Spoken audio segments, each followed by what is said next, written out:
I'm Reverend C.J. Haury, Syrian minister, Gestalt Pastoral Care minister and trainer, and a spiritual director. I appreciate the invitation to talk with you today. I'm going to call it First Comes the Big Scream. I'm not only retired pastor, retired from parish ministry, but I'm also a mom and a grandma.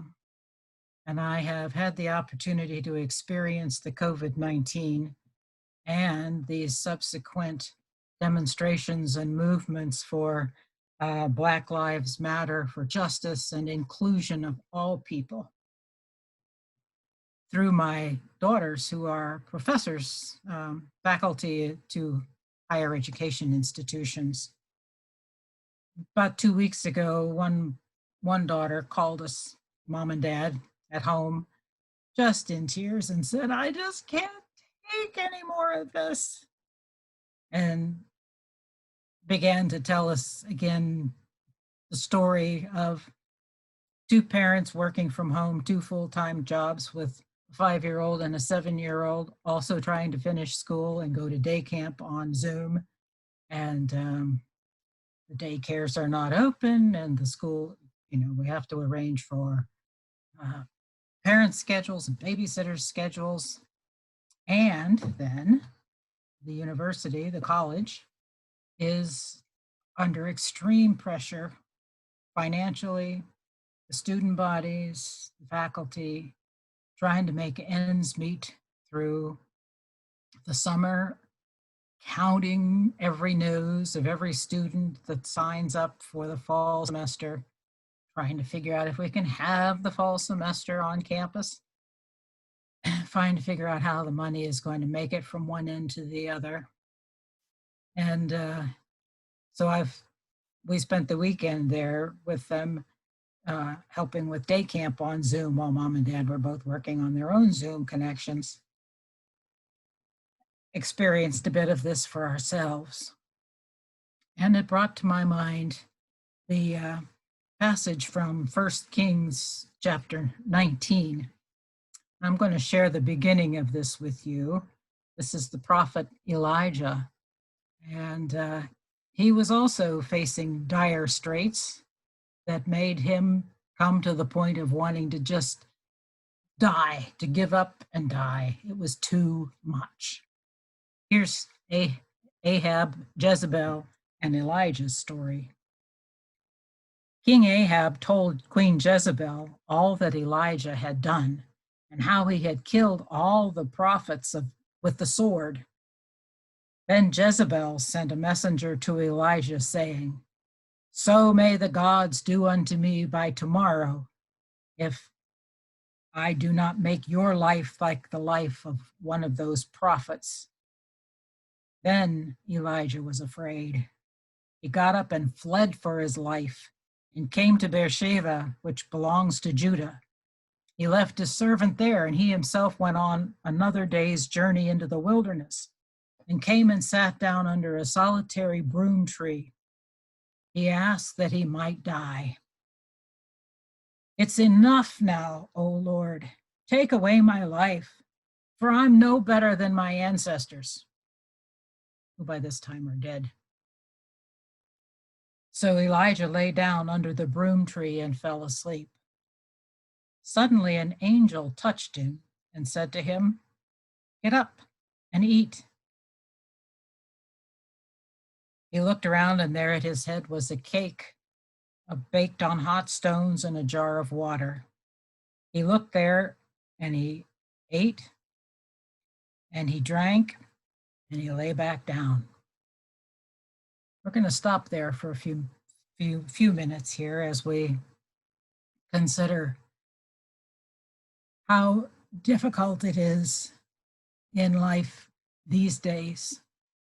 COVID-19 and the threats of health for ourselves and our families, all of the difficulties of having been shut down, stay at home, stay safe, not be able to go to work, not be able to get through to the unemployment, not be able to get anything back out of the unemployment, still have to pay your taxes by next month.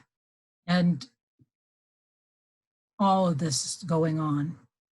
And then the news comes of the shootings, one after the other, after the other, after the other. And people couldn't stand it anymore. It's almost as if we have run out into the streets screaming about all the problems that have been building up and building up for years and years, for decades, and even centuries in some cases. We just need to scream. And you know what? I think the good Lord screams with us and cries with us and needs to be included in our distress. Elijah even asked the Lord's permission to let him die because it was just too much, running for his life through the lands and into the wilderness of the desert. He'd had enough. So, being a good GPC minister, I have piles of pillows around my house. And I brought one of them in here today for us to use. If you've had enough, you might just want to try screaming and invite God to scream with you. Now, in this case, since we're all home together alone and the walls are not that thick if you're in an apartment or between rooms, you can always use a pillow and you can scream as loud as you can. And you can beat your fists on the pillow too, because at least that won't break anything, including your fists. But invite God to scream with you. I rather imagine a cosmic scream that kind of howls through space, maybe leaves a comet trail just to show that it has passed by. Let those emotions speak. Give them words. What is it that's too much?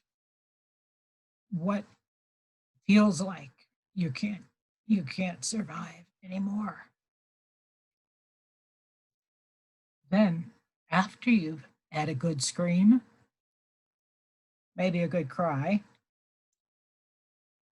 here's the rest of Elijah's story to consider. Remember, he was out there, he ate and he drank and he lay back down in the desert, ready to wait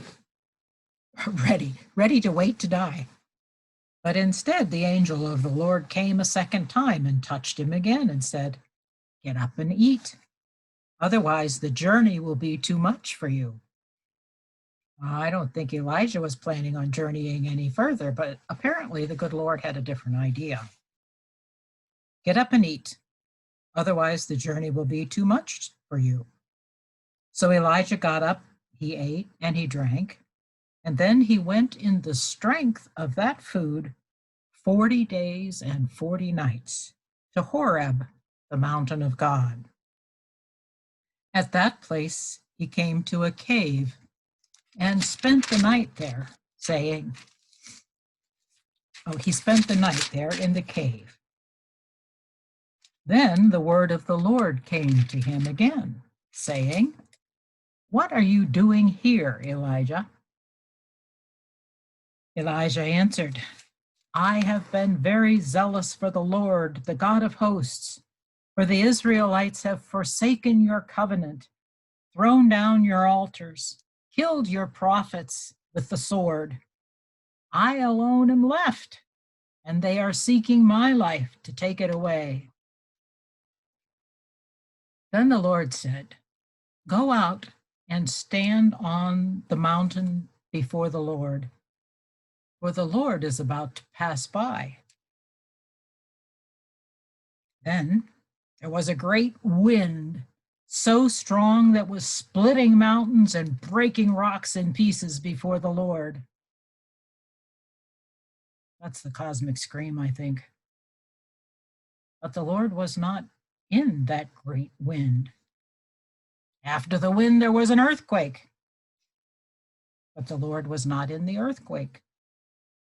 After the earthquake, a fire, but the Lord was not in the fire. And after this fire, the sound of sheer silence. When Elijah heard this, he wrapped his face in his mantle and went out and stood at the end of the cave. Then there came a voice to him that said, "What are you doing here, Elijah?" And he answered again, "I have been very zealous for the Lord, the God of hosts, for the Israelites have forsaken your covenant, thrown down your altars, killed your prophets with the sword, and I alone am left, and they are seeking my life to take it away." Then the Lord said to him, "Return on your way to the wilderness of Damascus, and when you arrive, you shall," and he begins a list of jobs that he's sending Elijah back to do now that the scream has finally happened and the silence and the presence of God is known to him.